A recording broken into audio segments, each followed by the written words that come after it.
Salam sehat untuk kita semua. Perkenalkan, nama saya Dewi Sartika. NIM saya 19100611714. Semester 4. Sekolah saya perguruan tinggi STKIP Persada Khatulistiwa Sintang. Di sini saya akan menceritakan sebuah kisah yang berjudul Lemamang. Pada zaman dahulu, di sebuah kampung yang terletak di dalam hutan, hiduplah sepasang suami istri yang baru menikah. Sepasang suami istri ini bernama Lemamang, sedangkan Lengai nama sang istri. Waktu yang ditunggu-tunggu akhirnya tiba. Si sang istri akhirnya hamil. Akan tetapi si sang suami sangat malas bekerja. Sang suami hanya diam di rumah. Semua pekerjaan si sang istri yang bekerja, mulai dari berladang, menanam padi, dan sebagainya. Si sang istri hanya diam saja melihat perangai si sang suaminya tersebut. Bulan berganti dan berlalu. Lalu tibalah si sang istri Lemamang melahirkan. Kata sang istri, "Lemamang, cepatlah kau cari bidan kampung yang bisa membantu aku melahirkan. Perutku sakit, sepertinya aku sebentar lagi akan melahirkan," perintah sang istri. Mendengar sang istri bicara seperti itu, si sang suami akhirnya keluar rumah mencari bidan kampung yang bisa membantu proses persalinan istrinya. Menjelang beberapa puluh menit kemudian, datanglah sang suami bersama perempuan sekitar umur 50 tahun yang disebut orang kampung sebagai bidan kampung. Menjelang beberapa jam, proses persalinan pun usai, dan tampaklah seorang bayi laki-laki bergeletak berbaring di sisi ibunya.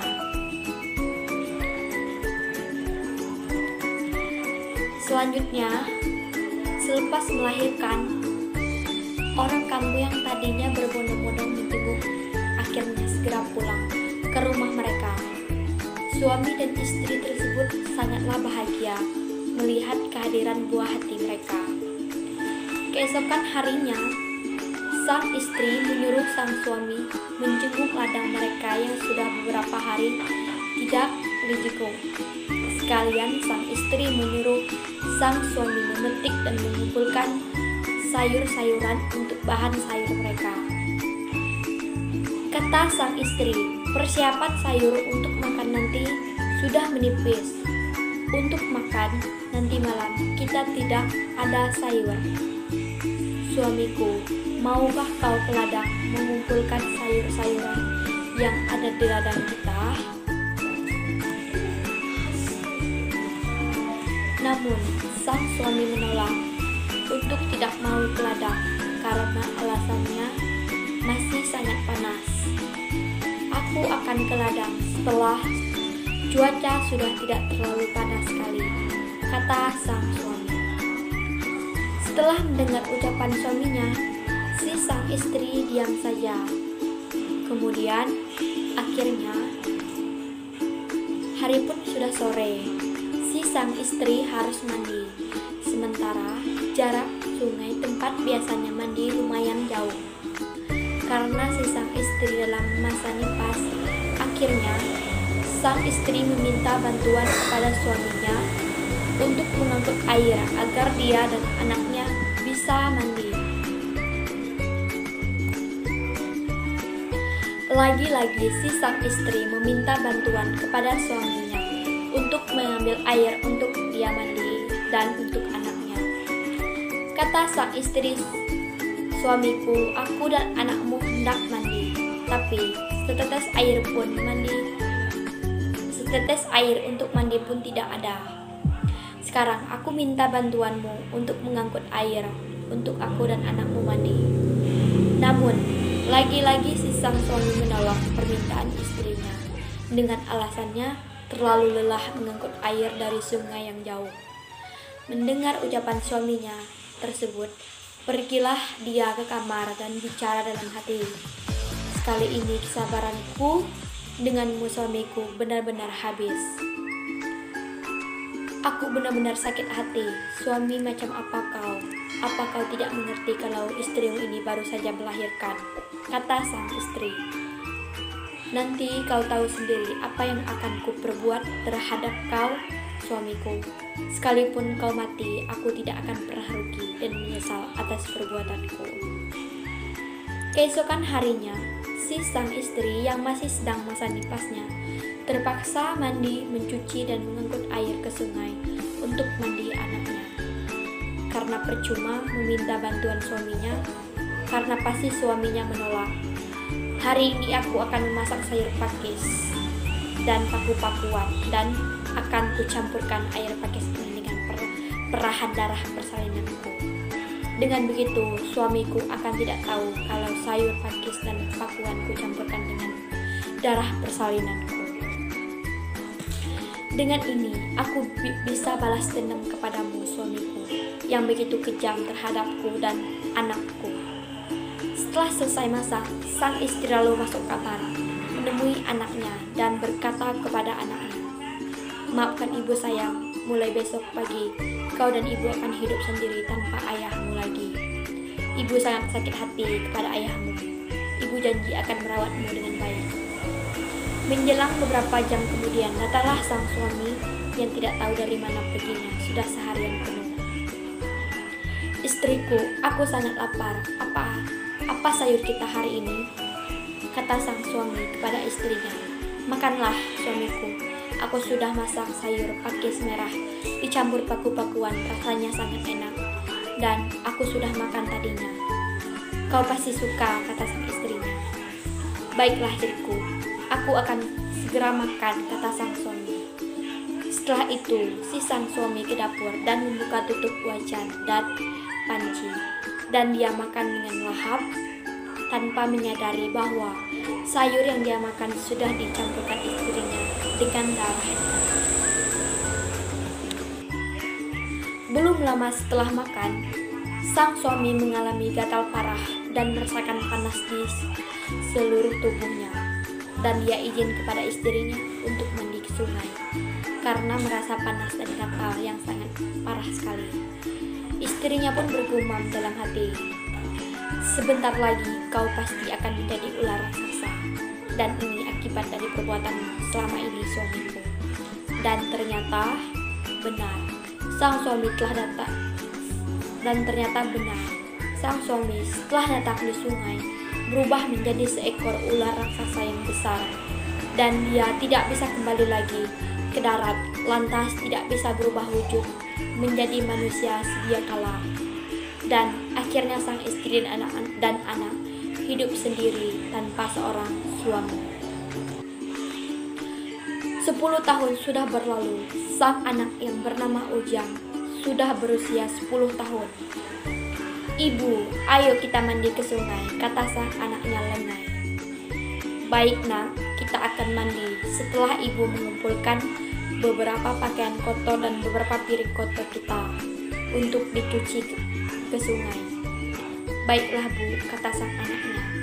Setelah pengumpulan pakaian dan piring-piring kotor semuanya beres dilakukan, akhirnya sang anak dan ibu pergi untuk mandi ke sungai. Di perjalanan menuju ke sungai, tiba-tiba ada seekor belalang hinggap di payudara sang ibu. Lalu berkatalah si ibu, "Aku tidak menghiraukanmu, belalang. Suamiku yang sudah lama meninggal pun aku tidak pernah mengenang dan mengingatnya sekalipun." Setelah si sang ibu bicara seperti itu, terbanglah si belalang dan menyampaikan pesan kepada sang suami yang sudah meninggal dan menyerupai ular raksasa. Kata sang belalang kepada suami yang bernama Lemamang, "Istrimu sangat menyayangimu hingga sampai saat ini masih belum bisa menerima kepergianmu, dan dia masih saja merindukan kehadiranmu." "Oh, benarkah itu, belalang?" kata sang suami lengai. "Benar, sekarang mereka hendak mandi ke sungai," kata belalang. Padahal sebenarnya yang terjadi adalah si belalang membalikkan fakta. Sebenarnya si sang istri Lemamang tadinya sama sekali tidak menginginkan kehadiran si sang suami. Setelah itu, sampailah istri Lemamang dan anaknya ke sungai. Dan alangkah senangnya istri Lemamang dan anaknya tadi melihat jamur yang bisa dimakan tumbuh di batang kayu bersebelahan mereka mandi. Dan timbullah niat sang ibu untuk mengumpulkan jamur tersebut untuk dijadikan sayur mereka berdua. Sang ibu pun berkata, "Jang, kamu jangan kemana-kemana. Ibu akan mengumpulkan jamur yang tumbuh di batang kayu itu." Anaknya pun menurut dan hanya menyaksikan ibunya yang keasikan mengumpulkan jamur tadi. Anehnya, batang kayu tersebut terus bergeser sebanyak 3 kali ke kiri dan 3 kali ke kanan, dengan secara perlahan-lahan ke tengah. Namun sang ibu tidak menghiraukan itu, karena saking asiknya mengumpulkan jamur tadi. Dan pada akhirnya sang ibu menyadari bahwa batang kayu sudah membawanya ke sebuah lubuk.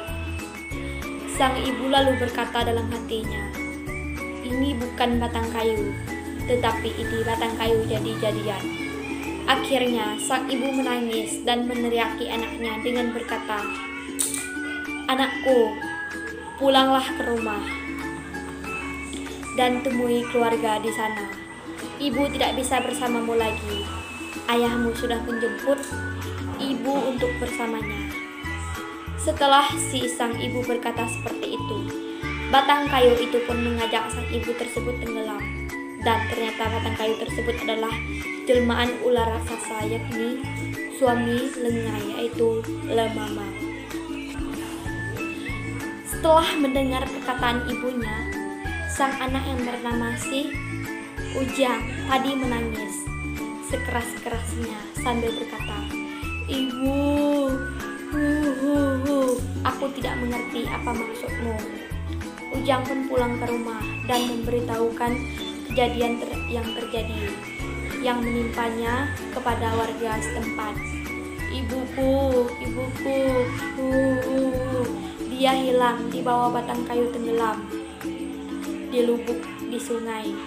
Dia mengatakan, dia dijemput ayahku bersamanya. Aku mohon bantuan kalian untuk menemukan ibuku kembali. Kata sang anak sambil menangis. Warga setempat pun berkata, "Kami tidak bisa membantu ibumu.